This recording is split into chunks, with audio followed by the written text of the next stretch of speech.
പ്രിയപ്പെട്ടവരെ, എല്ലാവർക്കും നമസ്കാരം. ഞാൻ അരുൺകുമാർ. എല്ലാ പ്രിയപ്പെട്ടവർക്കും ഹൃദയം നിറഞ്ഞ പുതുവത്സര ആശംസകൾ. ഈ വർഷം സമ്പൽ സമൃദ്ധിയുടെയും ഐശ്വര്യത്തിൻ്റെയും ആയിരിക്കട്ടെ എന്ന് പ്രാർത്ഥിക്കുന്നു.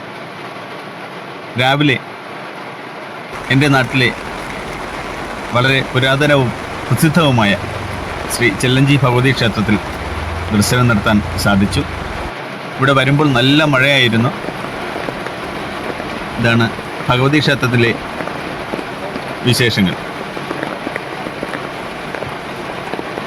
നല്ല മഴയായതുകൊണ്ട് തന്നെ എല്ലാ ഭക്തരും അകത്തുള്ള ഓരോ കോവിലിൻ്റെയും മുന്നിൽ ചെയ്തിട്ടുള്ള ചെറിയ ചെറിയ ഷെഡുകളുടെ അകത്തൊക്കെ ആയിട്ട് നിൽക്കുകയായിരുന്നു. രാവിലെ നല്ല തിരക്കായിരുന്നു. ഈ മഴയായിരുന്നിട്ട് പോലും നല്ല തിരക്കായിരുന്നു. നല്ല മഴയായതുകൊണ്ട് തന്നെ എല്ലായിടത്തും പോയി വീഡിയോ ഒന്നും എടുക്കാൻ സാധിച്ചിട്ടില്ല. 1-ാം തീയതി ആയതുകൊണ്ട് തന്നെ പൊങ്കാല ഉണ്ടായിരുന്നു. മഴ ആയതുകൊണ്ട് പൊങ്കാല കുറവായിരുന്നു.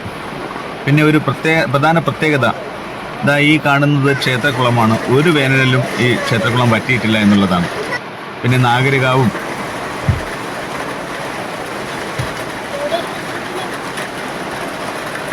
കാവും പിന്നെ അവിടെയുള്ളൊരു മഴ വൈബും എല്ലാം കൂടി ഒരു ഭക്തി സാന്ദ്രമായ അന്തരീക്ഷം തന്നെയായിരുന്നു ഇന്ന് ചെല്ലഞ്ചി ഭഗവതി ക്ഷേത്രത്തിൽ ഉണ്ടായിരുന്നത്.